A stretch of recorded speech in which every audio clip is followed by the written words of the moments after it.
The emergency room smelled like copper and bleach. Rain hammered the windows in sheets, blurring the neon glow of Seoul's Gangnam district into watercolor streaks. Jaya's sneakers squeaked against linoleum as she moved between gurneys, her scrubs already marked with someone else's crisis. Third double shift this week. Her hands ached. Her mind had gone quiet hours ago, the way it did when exhaustion became its own kind of anesthesia. She was pulling a fresh IV kit from the supply cart when the doors burst open.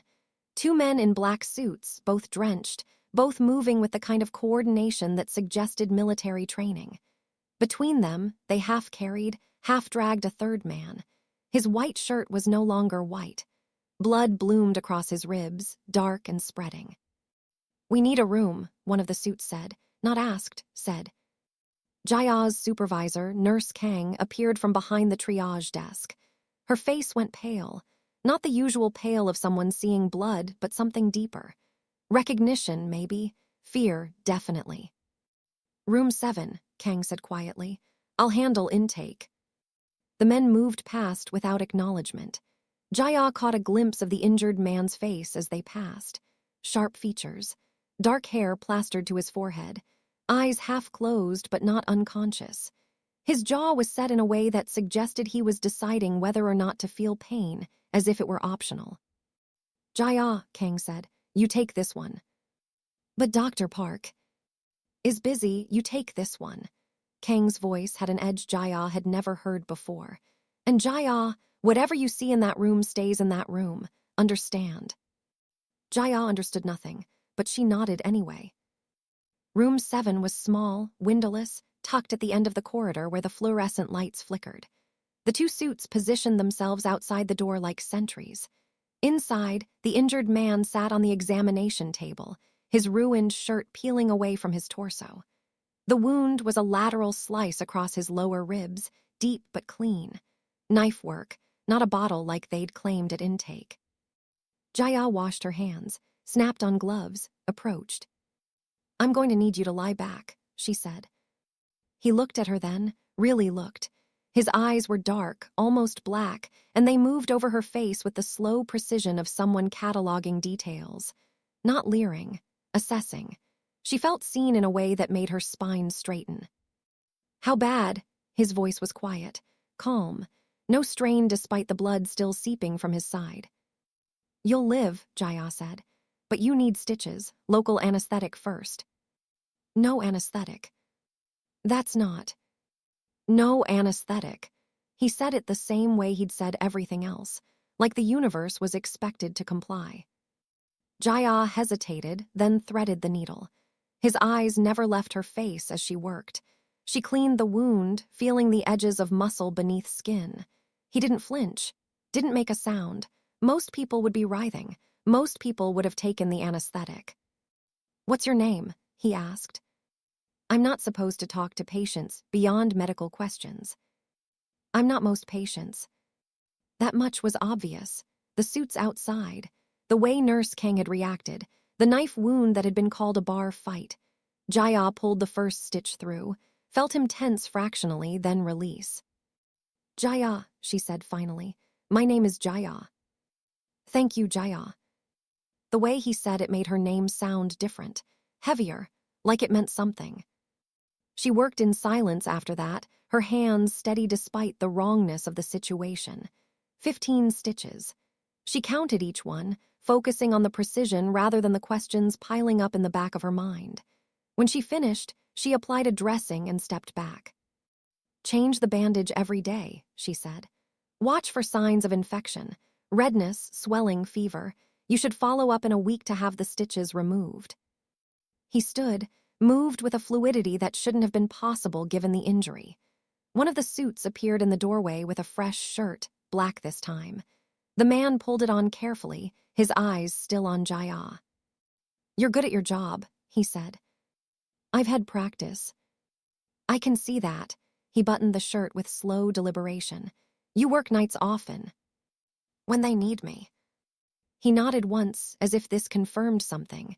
Then he reached into his pocket and pulled out a card. Plain white stock, no logo, just a phone number embossed in black. "If you ever need anything," he said, placing it on the counter beside her. Call that number. I don't need. Keep it anyway. Then he was gone, the suits closing ranks around him as they moved down the corridor. Jaya stood alone in room 7, the smell of blood and antiseptic thick in her throat. She picked up the card, turned it over, nothing on the back, just the number. She should have thrown it away. She put it in her pocket instead. The next 3 days passed in the usual rhythm of exhaustion and emergency. Jaya rotated through her shifts, catching sleep in 30-minute increments in the staff room, surviving on vending machine coffee and the occasional kimbap from the convenience store across the street. She tried not to think about the man in room 7, but his face kept surfacing in the quiet moments. The way he'd looked at her, the control in his voice, the card burning a hole in her pocket. On the 4th night, Nurse Kang pulled her aside during a lull. The patient from room 7, Kang said quietly. Forget you saw him. I already have. Kang's expression said she didn't believe that, but she nodded anyway. Good, because men like that, Jaya, they're not part of our world. They're not safe. He was just a patient. No, Kang said, he wasn't. Jaya wanted to ask what that meant, but the ambulance bay doors opened and 3 more gurneys rolled in, and the moment dissolved into triage and trauma. She forgot about the conversation, forgot about the warning. She should have listened. It was Friday night when everything changed. Jaya's shift ended at midnight, and she stepped out into rain that had returned with a vengeance. The streets were slick and dark, the usual crowds thinned by the weather.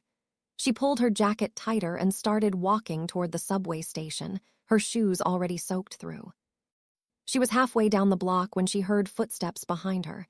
Heavy, deliberate. She quickened her pace, so did they. Her heart kicked into a different rhythm. The street was empty. The shops were closed. She could see the subway entrance ahead, bright and safe, but it felt impossibly far away. Hey, a voice called male, rough. Nurse lady. She didn't stop, didn't turn. I'm talking to you. Footsteps faster now. Jaya broke into a run, but her legs were tired, her body wrung out from 72 hours of standing. A hand caught her arm, spun her around. 2 men, both in jeans and leather jackets, both smelling like cigarettes and soju. We need your help, the first one said. His smile was wrong. Our friend got hurt. You're going to come with us. I'm off duty. Go to the emergency room. We don't want the emergency room. The second man moved closer. We want you. Jaya's pulse hammered in her ears. She tried to pull free, but the grip on her arm tightened. The first man reached into his jacket, and she saw the glint of something metal. Not a gun, a knife. Don't make this difficult, he said. Her mind raced. Scream, fight, run. None of it would work. The street was empty. Her body was already shaking with adrenaline and exhaustion. She opened her mouth. Let her go. The voice came from behind the men. Quiet, calm, familiar. Jaya's attackers turned. So did she. He stood in the rain like he'd materialized from it. Same black shirt, though buttoned this time. Same dark eyes. Same absolute stillness. The 2 suits flanked him, hands inside their jackets.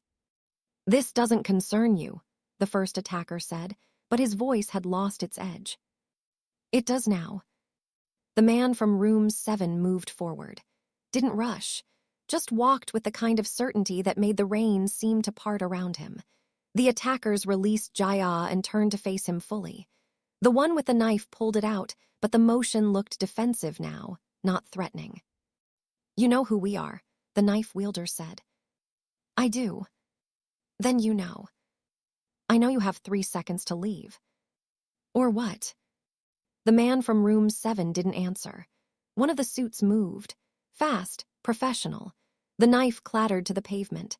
The attacker who'd been holding it stumbled back, clutching his wrist. His partner started to reach for something, but the other suit was already there, hand on the man's shoulder, pressing down with enough force to buckle his knees. One, the man said quietly. Both attackers ran. The suits didn't pursue, just stood in the rain, watching until the 2 men disappeared around a corner. Then they turned to their employer, waiting. He looked at Jaya. Are you hurt? She shook her head, couldn't speak. Her throat had closed up. Get in the car. It wasn't a request, but it wasn't quite a command either. Somewhere in between.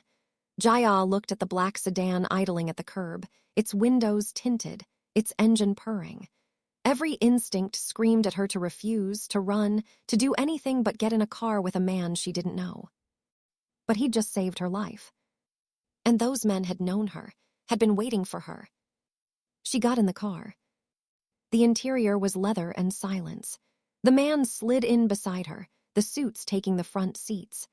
The car pulled away from the curb smoothly, merging into the sparse late-night traffic. Jaya pressed herself against the door, her hands clasped in her lap. They were waiting for you, he said. I know. Do you know why?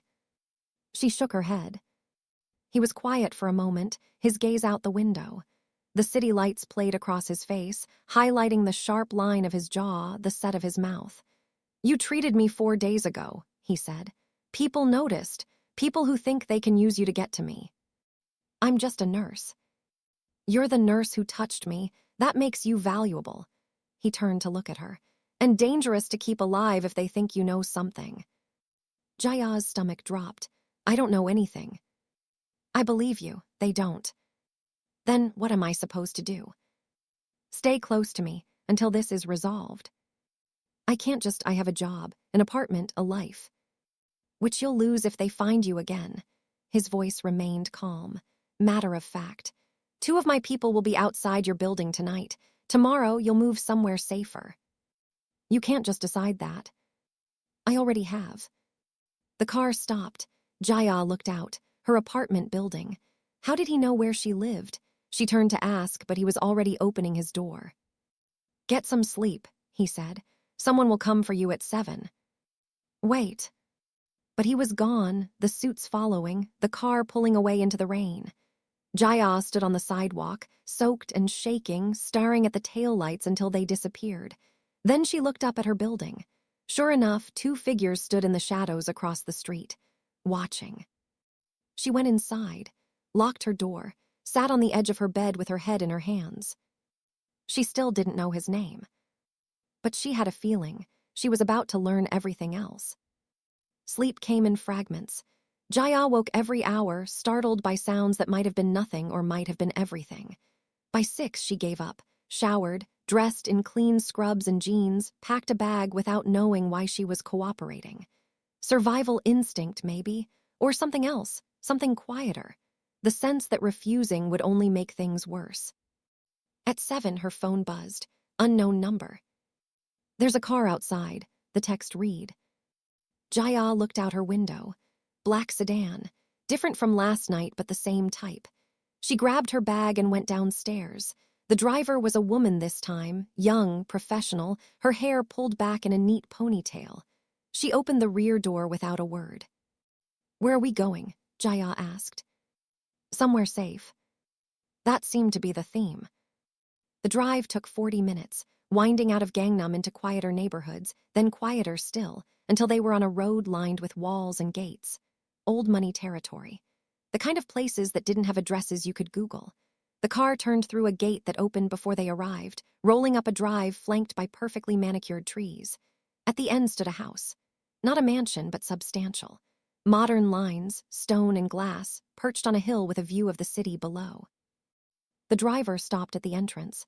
He's inside. Jaya got out slowly. The air was cleaner here, the rain from last night leaving everything sharp and green. She climbed the steps. The door opened before she could knock. One of the suits from the hospital, he nodded. This way. The interior was exactly what she expected. Expensive without being ostentatious. Dark wood floors, minimal furniture, art that looked real. Everything chosen with precision. She was led through a hallway into a large open room dominated by floor-to-ceiling windows overlooking the city. And there, standing with his back to her, hands in his pockets, was the man from room 7. Thank you, Minjun, he said without turning. The suit left. Jaya stood alone with a man whose name she still didn't know, in a house she'd never find again, because she'd been targeted by people, she'd never met for treating a wound she'd been ordered to forget. "I'm sorry," he said, turning. "I didn't introduce myself properly. My name is Kang Dae-hyun." The name meant nothing to her, which apparently showed on her face. "You don't know who I am," he said. "Should I?" "Most people in the city do." He gestured to a chair. "Sit, please." Jaya sat because her legs were shaking. Dae-hyun moved to a bar cart, poured water into a glass, brought it to her. She took it but didn't drink.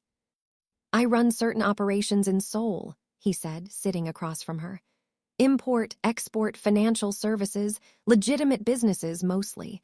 But I also handle things that fall outside the law, protection, enforcement, information." He paused. "What people call organized crime." "You're Yakuza," Jaya said. "Korean, not Japanese. But yes, the concept is similar." "And the men last night?" "Work for a rival. Someone who thinks that by taking you, they can pressure me. They're wrong, but they'll try anyway." Jaya set the glass down. "I'm not your responsibility." "You became my responsibility when you stitched me without asking questions, when you kept my card, when you showed up in my world without knowing what it meant." "I didn't choose." "No one does." His voice remained calm, but something in it had shifted. Harder now, more certain. "But you're here, and I protect what's mine." "I'm not yours." "Not yet." The words hung between them. Jaya's pulse kicked up again, but differently this time. Not fear, something more complicated. "What do you want from me?" she asked. "Right now, to keep you alive. After that, we'll see." "And if I refuse?" "You'll die within a week, maybe less." He said it like he was discussing the weather. "They won't stop because you want them to. They'll keep coming until they have what they want or until they can't anymore. So my choices are hide here or die out there. Your choice is to trust me or trust strangers who have already tried to kill you once." Dae-hyun leaned forward slightly. "I'm not asking you to like me, Jaya. I'm asking you to be smart." She wanted to argue, wanted to storm out, wanted anything but to sit here and admit he was right. But the memory of the knife, the rain, the grip on her arm was too fresh. She'd felt the edge of something last night. The sense that the world was more dangerous than she'd understood. That safety was an illusion maintained by rules that some people didn't follow. "How long?" she asked. "Until it's resolved." "Which means what?" "Until I make an example that can't be misunderstood." The way he said it made her stomach twist. Not cruelty, just fact. She looked at him, really looked, and saw what Nurse Kang had tried to warn her about. A man who didn't hesitate, who made decisions other people lived and died by, who sat across from her with blood under his fingernails from problems he'd already solved. "Okay," Jaya said quietly. "I'll stay." "Good," Dae-hyun stood. "Your room is upstairs, second door on the left. There's a phone on the nightstand. Dial 0 if you need anything. Someone will always answer." "What about my job?" "I'll handle it." "You can't just." "I already have." He moved toward the windows. "Rest, we'll talk more tonight." It was a dismissal. Jaya stood, took her bag, and found her way upstairs. The room was large, tastefully decorated, with its own bathroom and a bed that looked like it cost more than her monthly rent. She set her bag down and sat on the edge of the mattress, staring at the wall. Somewhere below, she heard voices. Dae-hyun giving orders, phones ringing, the machinery of his world turning. She was a guest here, a problem to be managed, a piece on a board she couldn't see. She pulled out her phone, thought about calling someone, but who?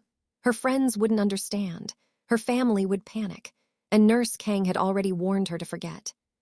So she lay back on the bed and closed her eyes and tried to pretend this was temporary. Deep down, she already knew it wasn't. The first week passed in a strange kind of limbo. Jaya's days developed a rhythm that felt both foreign and oddly natural. She woke to silence, the house insulated from the city's noise. Breakfast appeared on the kitchen counter each morning like magic, prepared by someone she never saw. She spent hours reading, wandering the house's few permitted rooms, looking out at Seoul stretched below like a map of her old life. Dae-hyun was mostly absent. She'd hear him in the early mornings, his voice low on phone calls, speaking in rapid Korean and occasionally Mandarin. Sometimes she'd catch glimpses through doorways, him at a desk, papers spread out, his focus absolute. He moved through the house like he owned the air itself, and maybe he did. This was his domain. She was just visiting. The suits rotated. Min-jun, the one from the hospital. A woman named So-yeon who moved like a dancer and carried a gun in a shoulder holster. Others whose names she didn't catch. They were polite but distant, treating her with the same careful neutrality they probably used for expensive furniture. On the 8th day, Dae-hyun joined her for dinner. It was the first time they'd shared a meal. Jaya had been eating alone at the kitchen island, working through a bowl of bibimbap that had appeared at 6 o'clock exactly. She heard footsteps, looked up, and there he was, pouring himself a glass of water. "Mind if I sit?" he asked. Like it wasn't his house, like she had any say. "Go ahead." He sat across from her, watching her eat with that same assessing gaze from the hospital. Jaya forced herself not to squirm under the attention. "How's the stitching?" she asked finally. He pulled up his shirt slightly, showing the wound. Clean, healing well, her work holding. "You're good with your hands," he said. "I'm a nurse." "Not just that," he let the shirt drop. "You stayed calm, most people would have panicked." "Most people aren't used to knife wounds." "Are you?" Jaya thought about the emergency room, the gang fights, the domestic violence cases, the addicts and accidents. "I've seen my share." "That's why you interest me," Dae-hyun said. "You've been close to violence without being part of it. You understand without accepting. That's rare." "I don't understand anything about your world." "You understand more than you think." He leaned back. "You knew I wasn't a bar fight the moment you saw me. You knew those men last week were going to hurt you. You recognized danger when most people would still be making excuses." "Survival instinct." "Intelligence," he corrected. "People survive by recognizing patterns. You're good at it." Jaya set down her chopsticks. "Why does that matter?" "Because you're still here. You could have run a dozen times by now. Found a way to slip out, flag down a police car, disappear into the city. But you haven't. You said I'd die. I also said you'd be smart." His eyes held hers. "Smart enough to know when someone's telling the truth." The weight of his attention was almost physical. Jaya looked away first, picking up her water glass just for something to do with her hands. "The people who tried to take you," Dae-hyun said. "They work for a man named Park Jin-woo. Small-time operator trying to move up. He thinks that by grabbing someone close to me, he can force a negotiation." "Are you going to negotiate?" "No." "Then what?" "I'm going to end him." The words were delivered with the same calm he used for everything else. No heat, no anger, just certainty. "When?" Jaya asked. "Soon. These things take preparation." He studied her. "Does it bother you, what I'm going to do?" "I don't know yet." "Honest," he almost smiled. "Most people would lie." "Most people aren't living in your house." "Fair point." He stood, taking his glass to the sink. "I have work tonight. Min-jun will be here if you need anything." "Where are you going?" "To remind someone why they shouldn't have touched what's mine." He was gone before she could respond. Jaya sat alone in the kitchen, her appetite vanished, her mind spinning. She'd spent 8 days trying not to think about what Dae-hyun actually did, about the violence implicit in his calm, about the fact that somewhere in Seoul, people were afraid of him for reasons she was only beginning to understand. She cleaned her bowl, put it in the sink, went upstairs to her room. And waited. He came back just after midnight. Jaya heard the car, the door, voices in the entryway. She was in bed but not sleeping, staring at the ceiling, counting her breaths. After a few minutes, she heard footsteps on the stairs. They passed her room, paused, continued to what she assumed was Dae-hyun's room at the end of the hall. She told herself to stay put, to not get involved, to remember she was here for survival, not curiosity. She got up anyway. His door was ajar. Soft light spilled into the hallway. Jaya approached slowly, her heart hammering. She could see him inside, standing at a basin, washing his hands. His shirt was off. The stitches she'd put in were visible along his ribs, a clean line of her work, but there was blood on his hands, fresh blood. He looked up, saw her in the doorway. "Can't sleep?" he asked. "Are you hurt?" "No." "Then whose blood?" "Not mine." He dried his hands carefully. "And not dead, just educated." Jaya stepped inside before she could stop herself. "What does that mean?" "It means Park Jin-woo's man is in a hospital right now with 3 broken fingers and a very clear message about what happens when people target civilians." Dae-hyun turned to face her fully. "He'll recover. His boss will hear about it, and you'll be safe." "How can you be sure?" "Because I made it clear that anyone who touches you doesn't just deal with me. They deal with everyone I command, and no one wants that war." He said it so simply, like violence was just another form of communication, a language he spoke fluently. "Does it ever bother you," Jaya asked, "what you do?" "Should it?" "Most people would say yes." "Most people haven't had to make the choices I've made." He picked up a clean shirt, pulled it on. "I don't hurt people for pleasure, Jaya. I do it because it's necessary. Because in my world, mercy is often mistaken for weakness, and weakness gets people killed." "People like me?" "Yes." She should have been horrified, should have run. Instead, she found herself moving closer, her nurse's instincts kicking in. "Let me see your side." "It's fine." "Let me see." He hesitated, then unbuttoned the shirt again, turned so she could examine the wound. Her fingers found the stitches, checking for inflammation, infection, any sign of damage. The skin was warm. The stitches were holding. He'd stressed the wound tonight. She could tell from the slight swelling, but nothing had torn. "You need to be more careful," she said. "I was careful. That's why I'm standing here and he's not." Her hands were still on his skin. She realized it suddenly, the intimacy of the moment, the warmth of him under her fingertips. She pulled back. "Thank you," he said quietly, "for checking." "I'm a nurse. It's what I do." "You're more than that." He turned to face her. They were close now, close enough that she could see the flecks of lighter brown in his dark eyes, the faint scar along his jawline. "You're someone who stitches wounds without anesthetic because the patient asks. Someone who stays when running would be easier. Someone who checks on the man who broke fingers for her safety." "I didn't ask you to do that." "I know," his voice dropped lower, "but I would have done worse if it meant keeping you safe. And I think part of you knows that, understands that, maybe even appreciates it." Jaya's pulse was hammering now. "I don't know what I feel." "Then don't decide tonight." He stepped back, giving her space. "But know this, you're not a prisoner here, you're under protection. There's a difference." "It doesn't feel different." "Then starting tomorrow, we'll change that." He buttoned his shirt. "You've been cooped up, it's not sustainable, so tomorrow we go out." "Where?" "Somewhere you'll like, trust me." She shouldn't trust him, shouldn't trust any of this. But when she looked at him, standing there in the soft light, his hands clean now, his attention entirely on her, she felt something shift. Not fear, not quite trust, something in between. The recognition that he was dangerous, yes, but not to her, never to her. "Okay," she said, "tomorrow."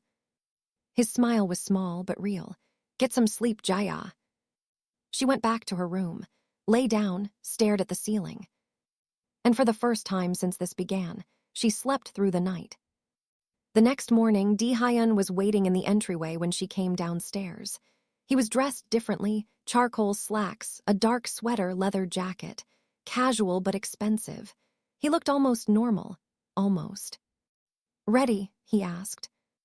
"You still haven't told me where we're going." "You'll see." The car was waiting.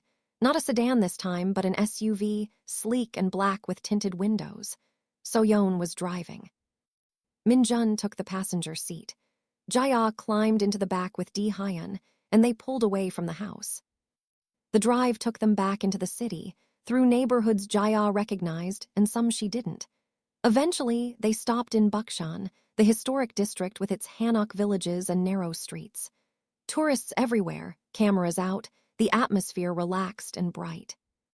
I used to come here as a kid, Dae-hyun said as they got out. Before everything changed. Min-jun and So-yeon flanked them at a discreet distance as they walked. Not close enough to intrude, but near enough to respond. Jae-ah could feel eyes tracking Dae-hyun, some recognizing him, others just sensing something. That aura of power he carried. The way space seemed to open around him. People are starring, Jae-ah said quietly. Let them. They walked through the village, past traditional houses and art galleries. Dae-hyun stopped at a small tea house tucked into a quiet corner. Inside, it was dim and peaceful, the smell of green tea and incense. An elderly woman emerged from the back, saw Dae-hyun, and bowed deeply. Kang Nim, she said, it's been too long. Mrs. Choi, you're well. Thanks to you always. Her eyes shifted to Jae-ah, curious. And who is this? A friend. Jae-ah, this is Mrs. Choi. She makes the best tea in Seoul. They sat at a low table while Mrs. Choi prepared tea with the kind of ceremony that turned the mundane into art. Jae-ah watched Dae-hyun's face soften slightly, some of the hardness leaving his features. He looked younger here, more human. You come here often, she asked. When I can. It reminds me there are still quiet places in the world. Do you need reminding? More than you'd think. He accepted a cup from Mrs. Choi with a nod of thanks. My life is noise, Jae-ah, decisions and consequences and people wanting things from me. Places like this there. He trailed off, searching for the word. Refuge, Jae-ah finished. Yes. They drank in silence. The tea was perfect, clean and slightly bitter. Through the window, Jae-ah could see Min-jun and So-yeon standing outside, relaxed but alert, always watching. Why did you bring me here? Jae-ah asked. Because I wanted you to see that I'm not just what you think I am, that there are parts of my life that aren't violence and control. He set down his cup. And because I wanted to see how you'd react. To what? To this, to me, outside the house, outside the roles we're playing. We're not playing roles, Jae-ah said. You're a crime lord, I'm your captive. You're my guest, he corrected. And you're here because I want you to be, not because you have to be. That's not what you said before. Before you were in danger. Now you're safe enough that you have a choice. He leaned forward slightly. So choose. Stay in the house under protection, or come out with me, see my world. Decide for yourself what you think. Jae-ah's throat tightened. And if I choose to leave entirely? Then So-yeon will drive you wherever you want to go. No questions asked. No consequences. His eyes held hers. But I don't think you'll choose that. Why not? Because you're curious. Because you've spent your whole life patching people up and wondering what comes before and after. Because you want to understand. He paused. And because you feel it too. Feel what? The pull, the connection, whatever this is. He said it quietly, without arrogance, just truth. I felt it when you stitched me, when you kept my card, when you got in the car that night instead of running, and I think you felt it too. Jae-ah wanted to deny it, wanted to tell him he was wrong, but she'd be lying.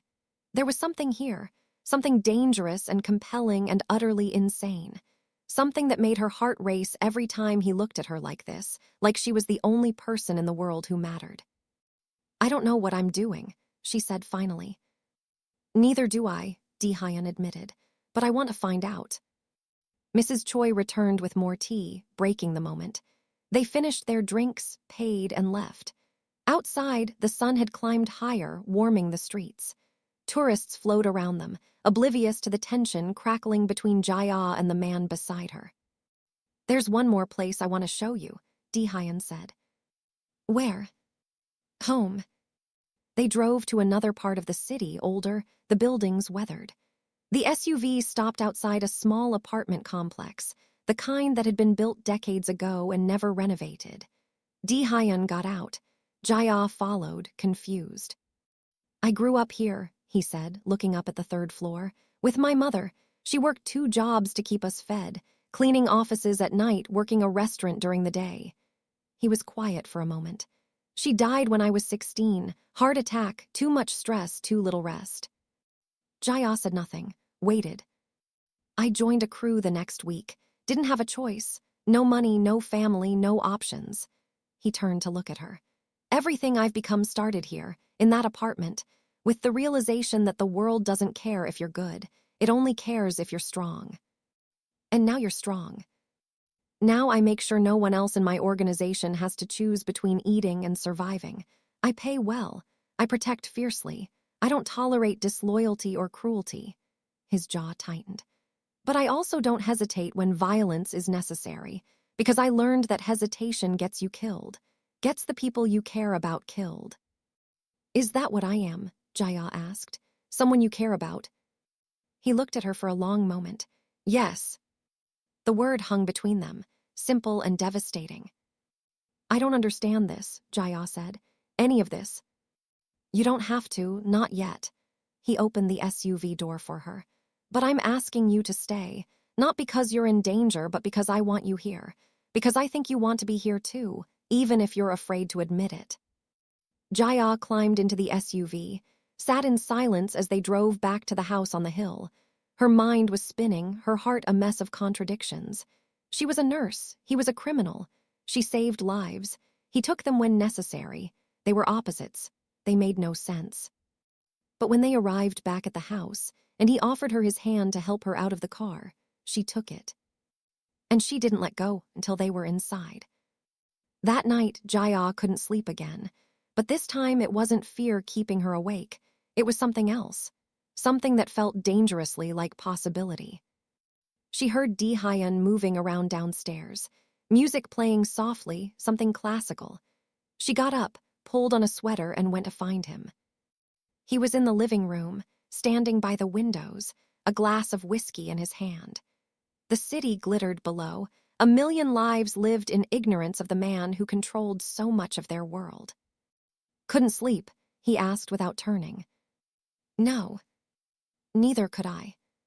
She moved to stand beside him, close enough to feel the warmth radiating from his body, close enough to see the tension in his shoulders, the weight he carried.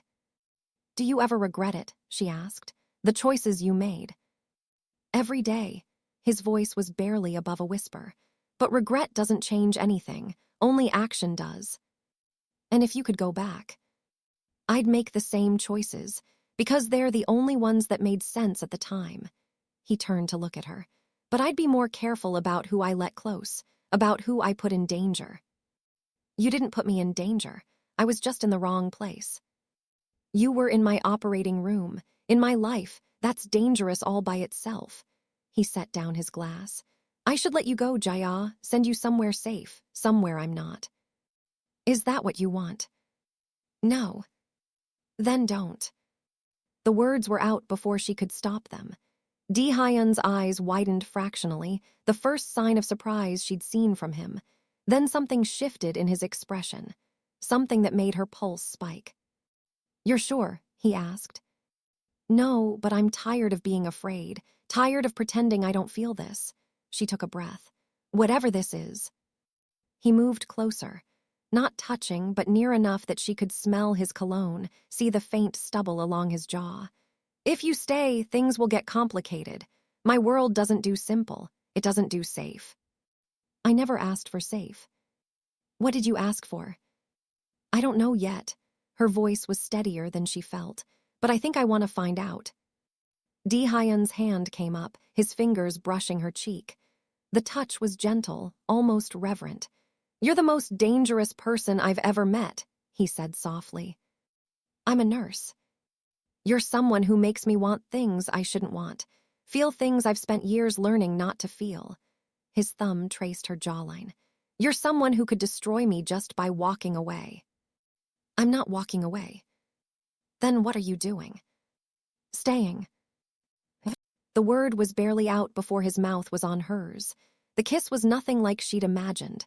Not aggressive or demanding. Gentle. Questioning. Giving her every chance to pull back. But she didn't pull back. She leaned in, her hands finding his chest, feeling his heart hammering beneath her palms. He pulled her closer, his arms wrapping around her, and Jaya felt something inside her crack open.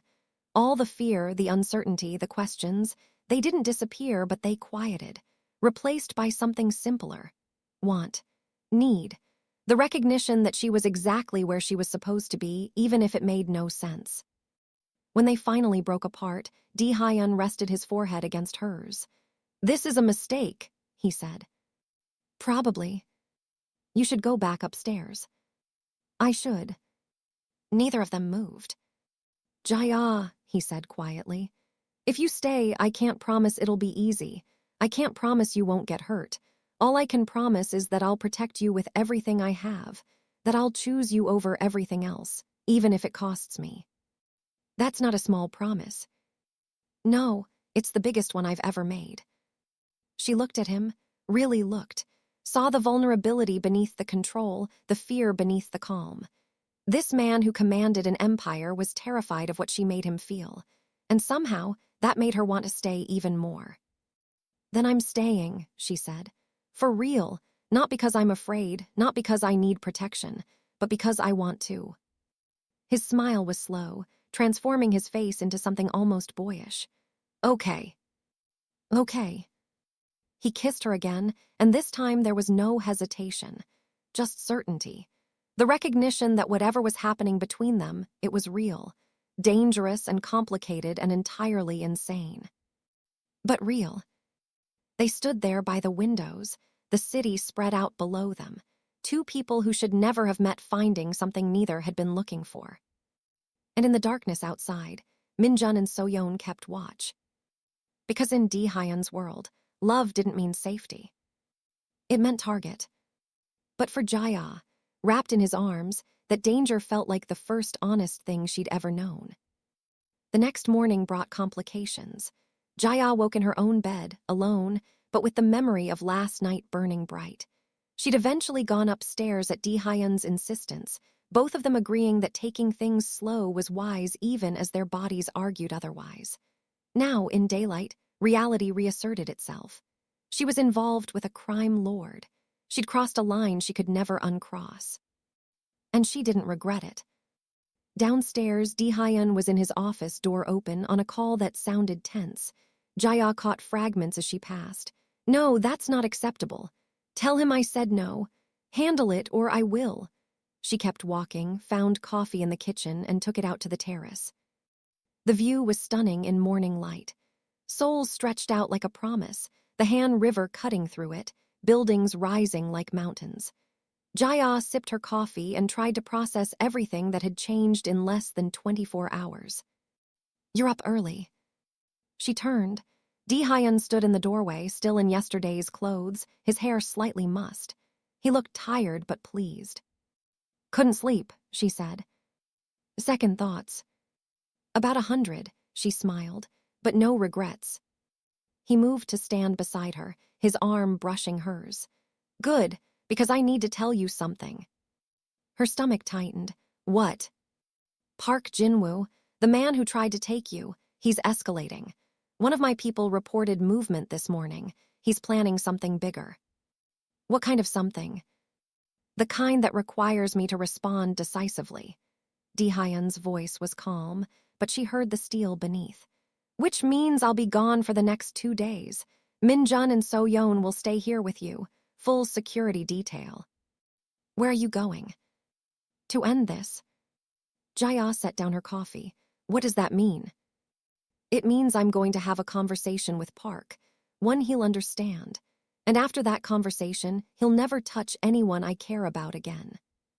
"You're going to kill him." Dae-hyun didn't answer immediately. Then, "If necessary." "And if it's not necessary?" "Then I'll do something worse. I'll destroy everything he's built, make an example that no one will forget." He turned to face her. "This is what I am, Jaya. This is what you chose last night. The man who kisses you is the same man who will burn down someone's world to keep you safe. You need to decide if you can live with that." She should have been horrified, should have told him to stop, to find another way, but she'd seen the knife in the rain. She'd felt the fear, and she'd heard the absolute certainty in his voice when he promised to protect her. This wasn't cruelty. This was something colder, calculation. The recognition that in his world, mercy often meant weakness, and weakness meant death. "I can live with it," she said quietly, "as long as you come back." Something in his expression softened. I always come back. Promise me. He took her hand, his grip firm and warm. I promise. She wanted to believe him, wanted to trust that he was invincible, that nothing could touch him. But she was a nurse. She'd seen what violence did to bodies, how quickly strength could fail. Be careful, she said. Always. He kissed her then, gentle and thorough, like he was memorizing the moment. Then he pulled back, his thumb brushing her cheek. I'll call when it's done. And if you don't? Then Min-jun will make sure you're safe. He has instructions, money, connections. Dae-hyun's voice was steady. You'll be taken care of. I don't want to be taken care of. I want you to come back. I will. He said it with such certainty that she almost believed it. 2 days, Jaya, then this is over, and we figure out what comes next. He left an hour later. Jaya watched from the terrace as the SUV pulled away, Min-jun driving, 2 more cars falling in behind. A convoy. An army. She told herself he'd be fine, that he knew what he was doing, that men like Kang Dae-hyun didn't fall to people like Park Jin-woo. But the knot in her stomach didn't ease. The hours crawled. Jaya tried to read, to watch TV, to do anything but think about what Dae-hyun was doing. So-yeon stayed close, professional and calm, her presence somehow reassuring. Min-jun checked in every few hours, his expression revealing nothing. Night fell, no call. Morning came, still nothing.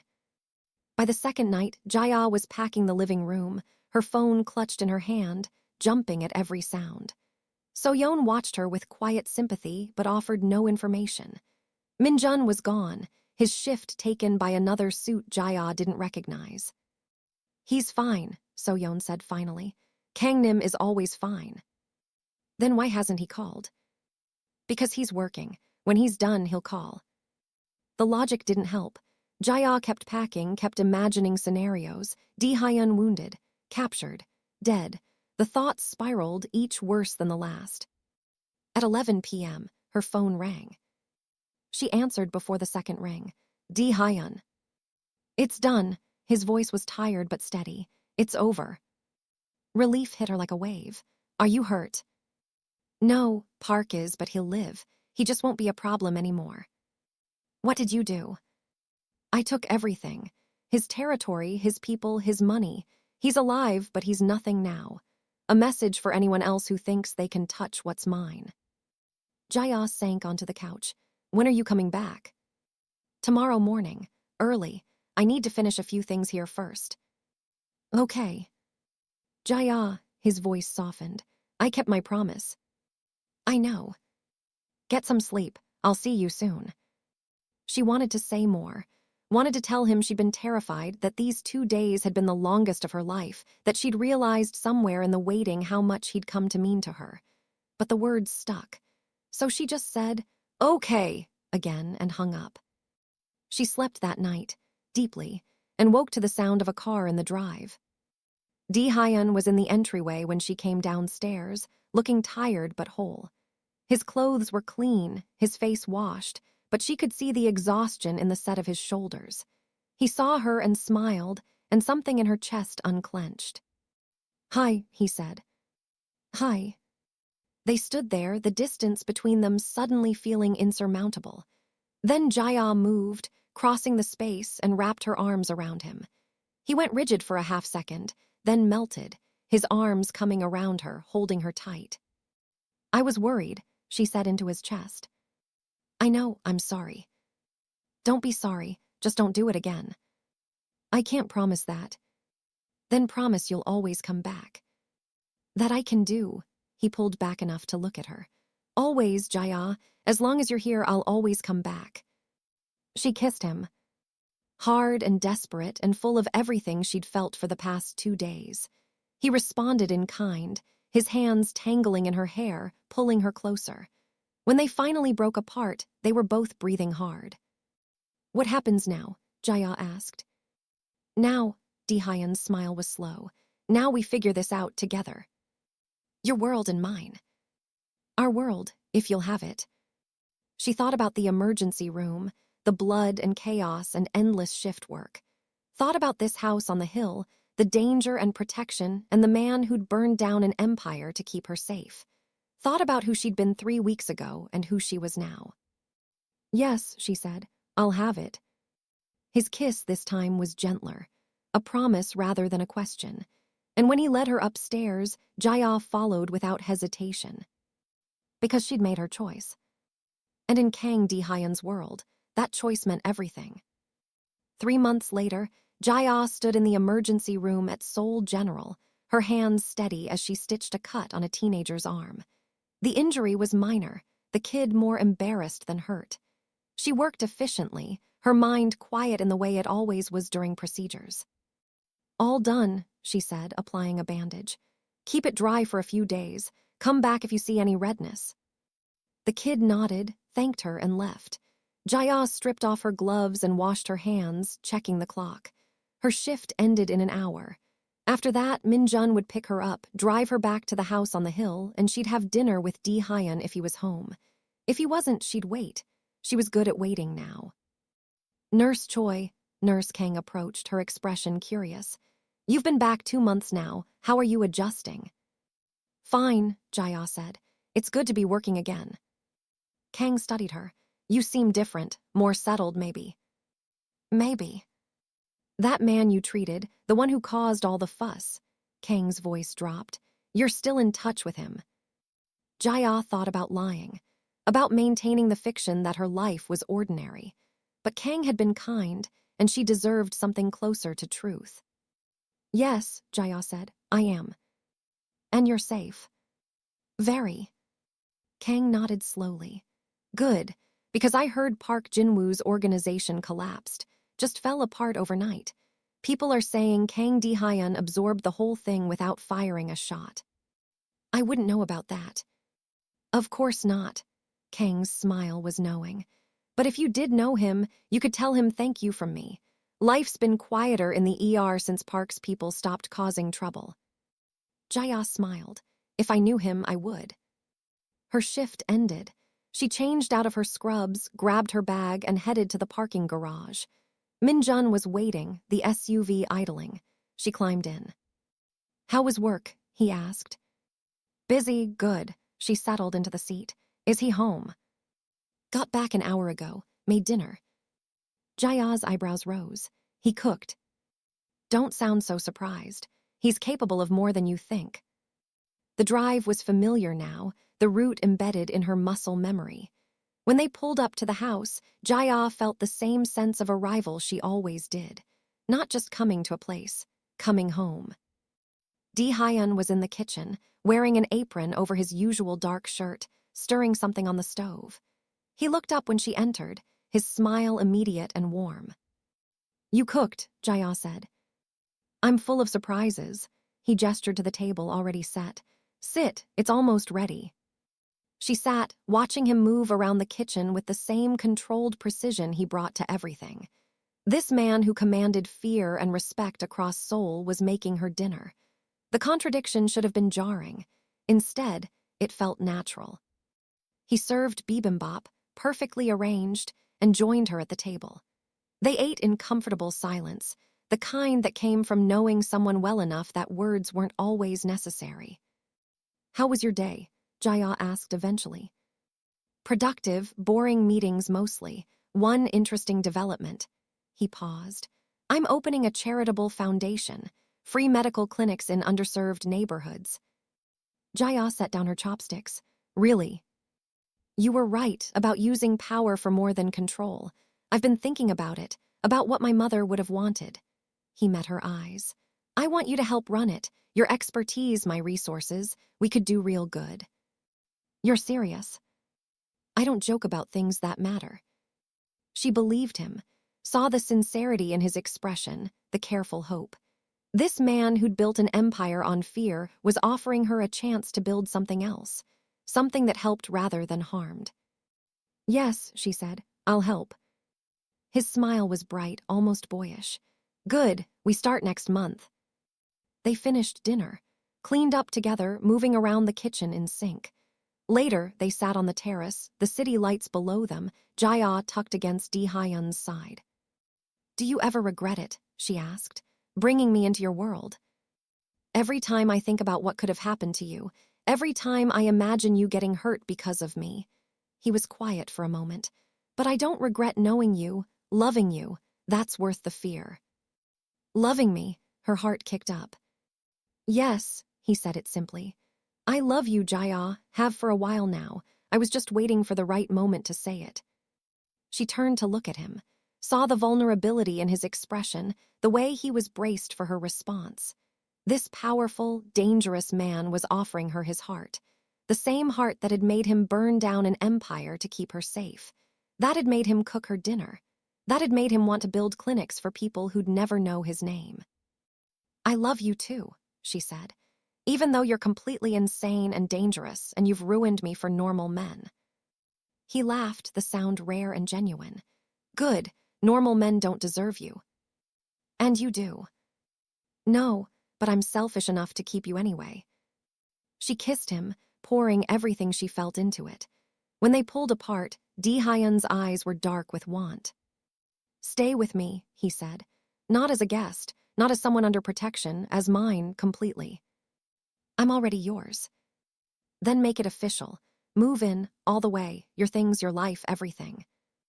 Jaya thought about her small apartment, the life she'd had before. Thought about this house, this man, this strange new world she'd stumbled into. Thought about medical clinics and protection and the absolute certainty that wherever Dae-hyun was, that's where she belonged. "Okay," she said, "but I'm keeping my job at the hospital." "I wouldn't ask you to give it up. And I want a say in how the foundation runs. You'll have full authority. And when you do something dangerous, you tell me. No more disappearing for days." "Deal," he pulled her closer. "Anything else?" "Just one thing." She smiled against his lips. "You have to cook dinner at least twice a week." "That I can manage." They sat there as night deepened, two people who shouldn't fit but somehow did. A nurse and a crime lord, violence and healing, fear and safety. All of it tangled together into something neither had expected but both had chosen. In the distance, Seoul hummed with a million lives. Some of those lives were touched by Dae-hyun's influence, protected or controlled or managed in ways they'd never know. But here, on this terrace, he was just a man who'd found someone worth changing for, worth protecting, worth loving. And Jaya was a woman who'd learned that safety wasn't about avoiding danger. It was about finding someone who'd face that danger for you, with you, who'd burn the world down if it meant keeping you whole. She'd stitched his wound in an emergency room 3 months ago. Now he'd stitched himself into her life, permanent and irreversible. And she wouldn't have it any other way. Weeks turned into months. Jaya settled into a rhythm that felt surreal but right. Hospital shifts, foundation work, evenings with Dae-hyun. His world became hers, not through force but through gradual immersion. She met his inner circle, Min-jun and So-yeon, of course, but also others. People who ran legitimate businesses that formed the public face of his empire. People who handled the shadows he couldn't touch directly. All of them treated her with respect that bordered on reverence. Kang Nim's woman, the nurse who'd saved his life and somehow captured what everyone had assumed he didn't have, a heart. The foundation launched in early winter. 3 clinics across Seoul's poorest neighborhoods. Free medical care, no questions asked. Jaya worked 1 shift a week at each location, supplementing her hospital hours. The patients came slowly at first, suspicious of charity, then in floods when word spread. Mothers with sick children, elderly folks with chronic pain, addicts needing clean needles and someone who'd treat them like humans. Dae-hyun visited sometimes, quietly, standing in the back and watching her work. Afterward, he'd ask questions. What supplies were needed? What staff should be hired? How could they reach more people? He listened with the same intensity he brought to business negotiations, then made things happen. Money appeared. Equipment arrived. The clinics expanded. "You're good at this," Jaya told him one night. "At what?" "Caring. You pretend you're all cold calculation, but you actually give a damn." He smiled faintly. "Don't tell anyone. It'd ruin my reputation." "Your secret's safe with me." But it wasn't entirely secret. The people who worked the clinics knew where the funding came from. They didn't ask questions, but their eyes held understanding. And in the neighborhoods where the clinics operated, crime dropped. Dealers found new territories. Gangs moved their operations elsewhere, not because Dae-hyun ordered it, but because no one wanted to bring heat to the places he'd claimed through compassion instead of force. "He's changing," So-yeon said one day. She and Jae-ah were reviewing clinic budgets in the house's office. "Because of you." "I doubt that." "I don't. I've worked for him 5 years. He used to be colder, more distant. He made decisions like moves on a board." So-yeon looked up from the papers. "Now he makes decisions like they affect real people. That's your influence." "Or maybe he was always like that, and you're just seeing it now." "Maybe," So-yeon smiled. "Either way, it's good, for him, for all of us." That night, Jae-ah brought it up with Dae-hyun. They were in bed, her head on his chest, his fingers tracing lazy patterns on her arm. "So-yeon says I'm changing you," she said. "She's right." "How?" "You make me want to be more than what I was. Not softer, exactly, just more complete." He was quiet for a moment. "I built my life on control and fear because that's what worked. But with you, I want to build something else too, something that matters beyond power." "The clinics matter." "They do, but that's not what I mean." He shifted so he could look at her. "I mean us, this, the idea that I could have something normal in the middle of everything abnormal." "We're not normal." "No, but we're real, and that's better." Jae-ah kissed him, slow and deep. When she pulled back, his eyes were dark with want. "I need to tell you something," she said. "What?" "I got a call today from the hospital. They want to promote me, nurse supervisor, better pay, better hours." "That's good." "It means I'd have to cut back my clinic hours." "So cut back, the clinics will survive." "But..." "Jae-ah," he cupped her face. "You've given those clinics everything. You trained the staff, built the systems. They don't need you there every day. They need you healthy and happy. Take the promotion." "You're sure?" "I'm sure," he smiled. "Besides, better hours means more time with me. I'm selfish enough to want that." She laughed. "Okay, I'll take it." "Good." They made love after that, slow and intense, the kind that felt less like sex and more like conversation. Afterward, Jae-ah lay in the darkness, listening to Dae-hyun breathe beside her, feeling more settled than she'd ever been. Her life made no sense. She was in love with a crime lord. She ran medical clinics funded by what were probably illegal enterprises. She lived in a house protected by armed guards. She traded safety for something more complex and infinitely more satisfying. And she'd do it again in a heartbeat. Spring came to Seoul with a burst of cherry blossoms. The city transformed, pink and white petals drifting through the air like snow. Jae-ah's promotion went through.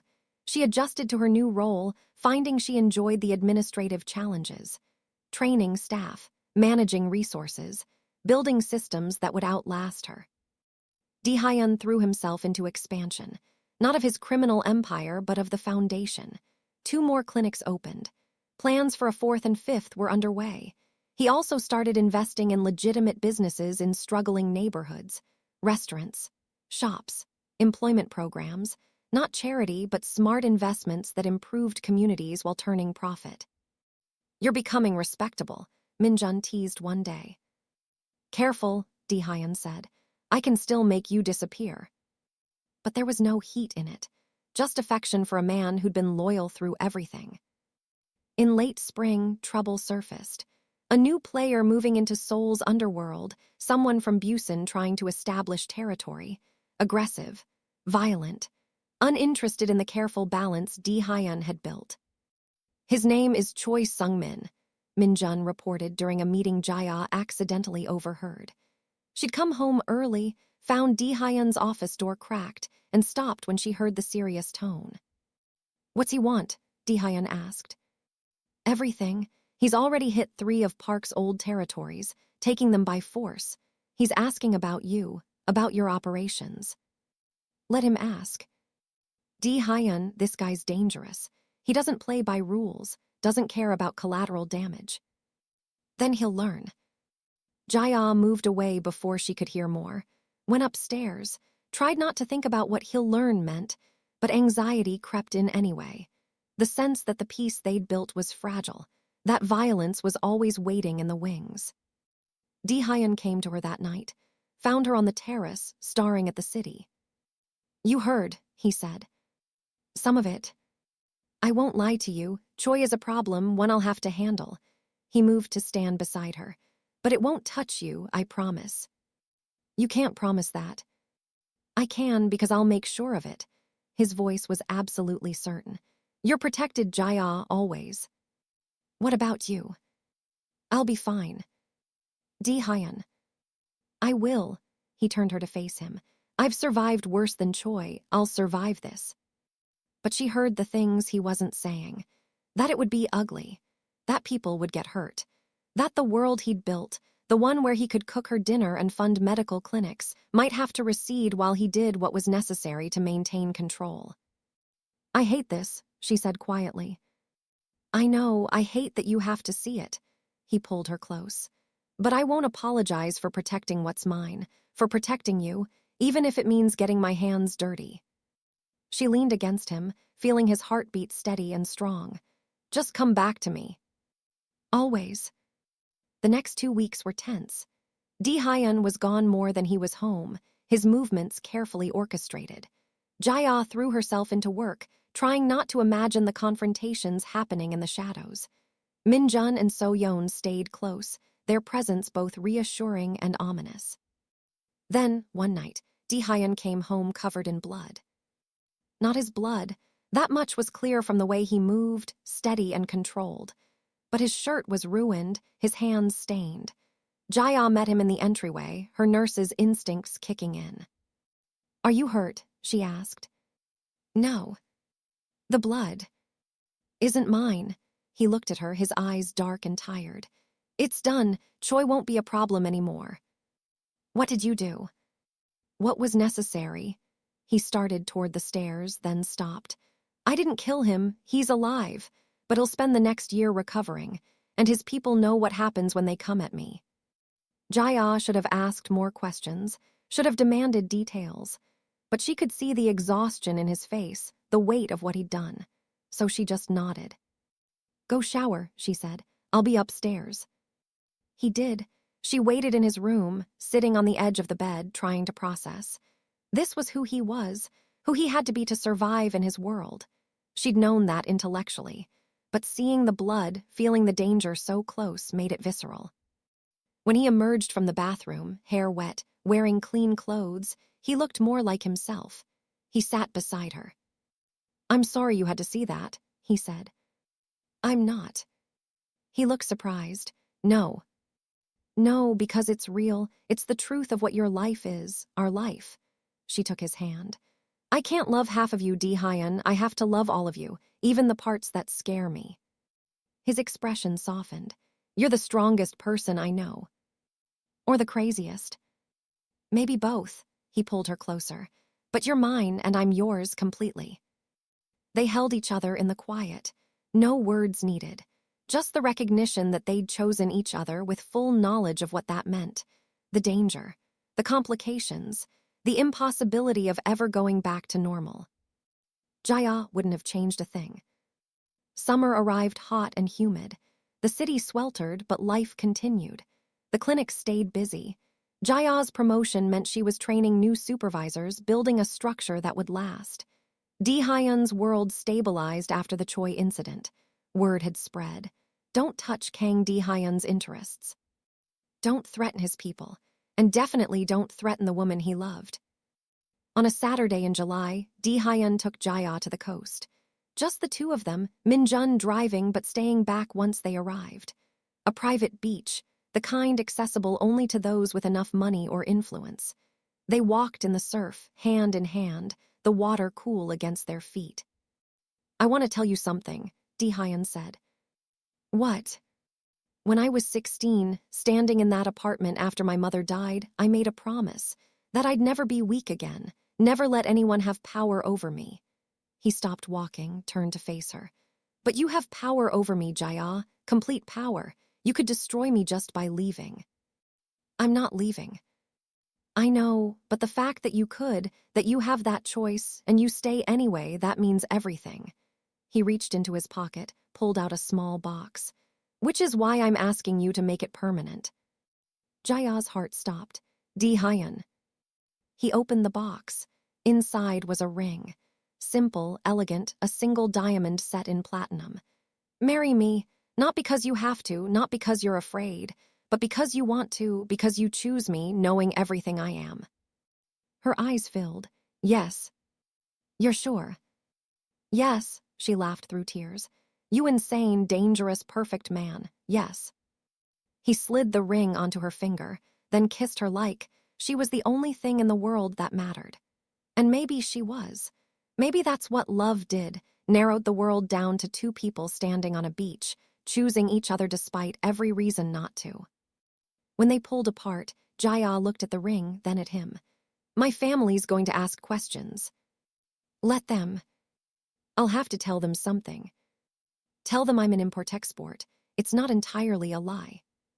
She laughed, and when they meet you, I'll be charming. You don't do charming. For you, I'll learn. They spent the rest of the day on the beach, talking about the future. A small wedding, just close friends. Maybe a honeymoon somewhere quiet. Jaya wanted to keep working, both at the hospital and the foundation. Dae-hyun wanted to keep building the clinics, maybe expand into education programs. They talked about everything and nothing, the way people in love do when the future feels infinite. As the sun set, painting the sky in shades of orange and pink, Jaya leaned against Dae-hyun's shoulder. Do you think it's possible, she asked, to have both, your world and mine? We already have both, he said. We've just been making it work without realizing it. And when the next crisis comes, the next joy, we'll handle it together. He kissed the top of her head. I can't promise it'll always be easy, but I can promise I'll fight for this, for us, for the life we're building.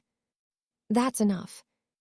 And it was, because in the end, that's all anyone could promise. To keep choosing each other, to keep fighting, to keep building something worth protecting. They drove back to Seoul as darkness fell.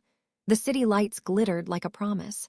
Somewhere in those lights were the clinics they'd built, the people they'd helped, the lives they'd changed. And somewhere in the shadows were the threats they'd faced and the ones still to come. But tonight, none of that mattered. Tonight, Jaya wore Dae-hyun's ring. Tonight, she was home. And in a world that made no sense, that was the only thing that did.